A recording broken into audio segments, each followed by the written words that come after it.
नमस्कार सभी लोगों को, स्वागत है आप सभी लोगों का एक और न्यू वीडियो में। तो कैसे हो आप सभी लोग? आई होप सभी लोग अच्छे होंगे। तो जैसा कि आप सभी लोगों को पता ही होगा, हम गीता जयंती में जा रखे थे। तो वहाँ पर हमने यहाँ पर एक मास्टर जी की संस्था भी देखी थी और ये सभी इन चीज़ों के बारे में बता रहे थे कि हम एंजाइटी से, डिप्रेशन से कैसे दूर हो सकते हैं। तो वो आप लोगों को इस वीडियो में देखने के लिए मिलेगा, तो बने रहिए। मेरा नाम दीपा है और मैं एक टीचर रही हूँ 20 साल तक और बॉम्बे और इंटरनेशनल दुबई में मैं जॉब करती थी। और अभी मैं 2 साल से पूरा ये मास्टर जी कम्युनिटी के साथ हूँ, जिसमें हम स्ट्रेस, एंजाइटी, डिप्रेशन जो चीज़ें हैं उस पर हम लोग काम करते हैं। हम लोग उस पर सेशंस लेते हैं और हम लोग उस पर वर्क करते हैं, स्पेशली यूथ पे। तो वैसे तो स्ट्रेस और टेंशन सब पे है। तो मैं आपसे कुछ सवाल पूछूंगी जो आपको लगता है ठीक आपके लाइफ में आप गो थ्रू कर रहे हो, तो आप सच मतलब एक बोलते हैं ना, एक ऑनेस्टी के साथ आप हाथ खड़े रख सकते हैं। जैसे कि मैं अपनी फीलिंग शेयर नहीं कर पाता, कि आपको लगता है कि मैं ऐसे कुछ चीज़ें हैं जो मैं अपना बता नहीं सकता, और जब मैं नहीं बताता तो लोग गलत भी समझते हैं। मैं तो शेयर नहीं कर पाता और लोग उस चीज़ को मिसअंडरस्टैंडिंग ले लेते हैं, गलत ले लेते हैं, और उसकी वजह से रिलेशनशिप भी ख़राब हो जाते हैं ना। तो हाँ, फिर दूसरा, मुझे गुस्सा बहुत आता है। हाँ, अच्छा अच्छा, आपको भी है, ठीक है। देखो, मैं बोलती हूँ हमारे है ना कुछ गिने चुने 10 या 20 प्रॉब्लम्स जो होते हैं, जो हम सब कॉमन शेयर हो जाते हैं हमारे अंदर। तो उसी को लेकर हमने कुछ क्वेश्चंस बनाए हैं और फिर हम लोग सेशन स्टार्ट करेंगे। तो मैं ओवर थिंकिंग में बहुत समय व्यर्थ करता हूँ। हाँ, ये बहुत कॉमन है। ठीक है, ये बहुत है। क्या मैं जिंदगी में कामयाब होऊंगा? ये क्वेश्चन भी हमारे बहुत आते हैं, क्योंकि मैं आगे क्या होगा, मैं मैं सक्सेसफुल होऊंगा क्या, लोग मुझे उसकी वजह से इज्जत देंगे क्या, मुझे और इज्जत की ज़रूरत है तो मैं और कामयाब होके बताऊंगा। मुझे एग्जाम से पहले डर या तनाव होता है? नहीं होता। अच्छा, बहुत बड़ी बात है, अच्छी बात है, सही बात है। जितना मैं किसी को प्यार देता हूँ उतना वो मुझे प्यार नहीं देते। तो ये भी हमारा कोई फीलिंग होता है ना।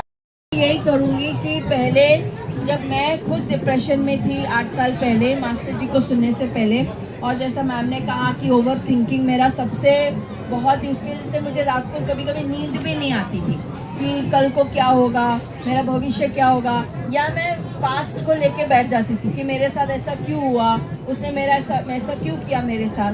तो आप अगर देखोगे तो हम लोग का मन है ना, हमारा जिसको हम कहते हैं मन, वो या तो फिर पास्ट में रहता है, भूतकाल में रहता है, या भविष्य काल में रहता है। ठीक है, मेरे साथ ऐसा क्यों हुआ, मेरे साथ वो क्यों नहीं हुआ, मैंने ऐसा वैसा ऐसा।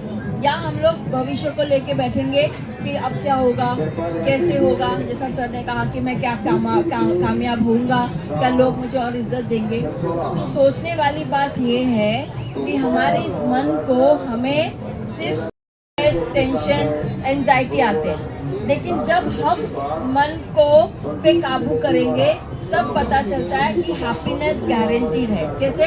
जब हम मन को काबू करेंगे। और मन होता है जैसे होता है जंगली घोड़ा, वो हमेशा उधर इधर भागता रहता है, उसको पकड़ के रखने में बहुत तकलीफ होती है। लेकिन ज्ञान है, ज्ञान, जैसे श्री कृष्ण भगवान ने जब अर्जुन को कहा, अर्जुन भी तो भाग रहा था ना, वो भी तो युद्ध के बीचों बीच भाग रहा था कि नहीं मैं तो नहीं लड़ सकता, अपनों के साथ मैं कैसे लड़ सकता, मेरा ही भाई है, मेरे ताऊजी है, मेरे ही चाचा है, मेरे गुरु है, उससे मैं कैसे भाग सकता। लेकिन कृष्ण भगवान ने ये नहीं कहा चल बेटा पूजा करते हैं, पाठ करते हैं, तू उपवास ले ले, तू व्रत कर ले, तेरे सारे परेशानी दुख होगा। नहीं, कृष्ण भगवान ने अर्जुन को क्या दिया? ज्ञान दिया, जिसको आज हम कहते हैं।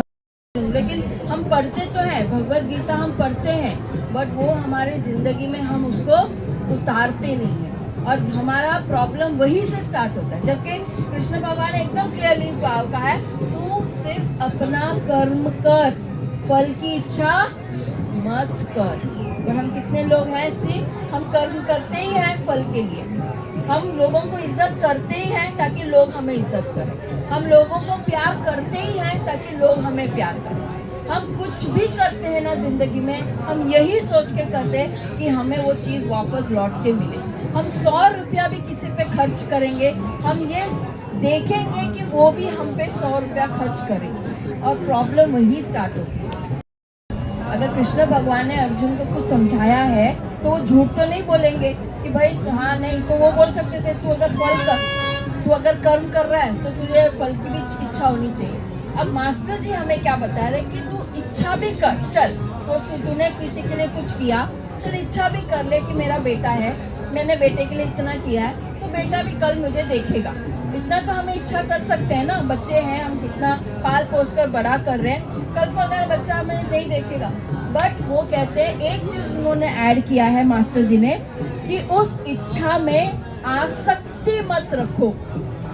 आसक्ति मतलब अटैचमेंट टू द डिजायर। ठीक है, मैंने किया, इच्छा किया, मेरे बच्चे कल बड़े होंगे, मुझे देखेंगे, बट उस पर अटैच मत हो जाओ कि मेरे बच्चे मुझे देखना ही चाहिए। कृष्ण भगवान ने अर्जुन को दिया। अगर ये एक लाइन, और दूसरा उन्होंने बोला अशोक रहना तेरा धर्म है। अशोक रहना मतलब सिर्फ ये नहीं कि कोई मर गया और वो नहीं करते, हम सब शोक सभा है। बट भगवत गीता में श्री कृष्ण भगवान ने अर्जुन को बताया है कि अशोक रहना तेरा धर्म है, मतलब किसी भी हाल में तुझे अपने आप को अशोक रखना है। कोई तेरा सम्मान कर रहा है, या सम्मान कर रहा है तो सबको, काम, क्रोध, लोभ, मोह और अहंकार, ये वो 5 चाकू है जो बाहर रखा तो बहुत खूबसूरत है, जिसके बिना आप ये सृष्टि चलेगी नहीं, आपकी जिंदगी चलेगी नहीं। अभी मैं लेता हूँ मोह, एक पहला लेता हूँ काम वासना। काम वासना क्यों दिया गया हमें? अपमान करते हैं, तो वहां पर भी हमें अपना भाव रखना है। चलो एक बात मैं आपको पूछती हूँ, आप जैसे दिन को एक्सेप्ट करते हो, अब रात को एक्सेप्ट कर रहे हो? आप कहते हो कि नहीं नहीं मुझे सिर्फ दिन चाहिए, मुझे रात नहीं चाहिए, क्यों? आप कह सकते हो ना कि दिन ही चाहिए, मुझे रात नहीं चाहिए। हाँ, ये आपने अपने मन को समझा, ये बैठिए, आपने ये बात अगर मन को समझाया कि भाई आज तो सब अच्छा है लेकिन कुछ होगा, तो जब वो चीज होगा आपका मन एकदम तैयार है उस चीज को लेने के लिए, फिर आप दुखी हो सकते हो? नहीं हो सकते। आप रात को आज दुखी होते हो, बारिश में दुखी होते हो, चलो दुखी भी होगा, आप बोलते चलो क्या करें, इसमें कोई दोहराई नहीं है। बट क्यों होती है? क्यों आपने एक्सेप्ट किया? सूरज को जैसे दिन को आपने एक्सेप्ट किया, रात एक्सेप्ट किया, आपने बारिश को कभी एक्सेप्ट करो, धूप को भी एक्सेप्ट करते हो, क्यों करते हो? हर स्थिति के 2 पहलू होते हैं, और ये लॉ ऑफ नेचर है, ये प्रकृति का नियम है। क्या बदल सकते हो प्रकृति के नियम को? आप कह सकते हो मुझे सिर्फ दिन ही पसंद है, मुझे रात पसंद है, या मुझे रात पसंद है दिन पसंद नहीं। उसी तरह हमारा जो जीवन है वो भी 2 पहलू में आते हैं। जैसा भाई साहब ने कहा हर चीज का नहीं, सबसे बड़ा एग्जाम्पल यही है कि जो बच्चा माँ का पल्लू नहीं छोड़ता, वो एक ही दिन जब बड़ा होता है वही बच्चा अपने माँ बाप को वृद्धाश्रम छोड़ के आता है। समझ रहे हो कि नहीं? बुराई फैला की है, वो उसका भी मेरे पास रीजन है, मैं वो भी आती हूँ। तो ये तो समझ गए, तो जिंदगी हमेशा 2 में आएगी। आज आपको फायदा हुआ है, ये समझ के रखो, अपने मन को बता के रखो मेरा नुकसान भी पीछे आ रहा है। आज जीवन है, आज जो बच्चा पैदा हुआ है ना हॉस्पिटल में, वो भी एक दिन मरेगा, मैं भी मरूंगा, मैं कोई अमर बन के नहीं आया हूँ यहाँ पर। तो ये चीज जब आप आपके मन को हम क्यों दुखी हैं? क्योंकि हमने हमारे जीवन में सिर्फ एक ही साइड छपाया है, दूसरा साइड छपा ही नहीं है। हमने सिर्फ सुख चाहा है, सब जगह से सुख चाहा है, सम्मान चाहा है, प्रॉफिट चाहा है, खुशियाँ चाहा है, सब चाहे भाई। पर जीवन ऐसा नहीं चलता ना, जीवन 2 में ही चलती है। जहाँ तुझे सम्मान मिलेगा वहाँ लिख के रखो, तुम्हारा अपमान भी पीछे पीछे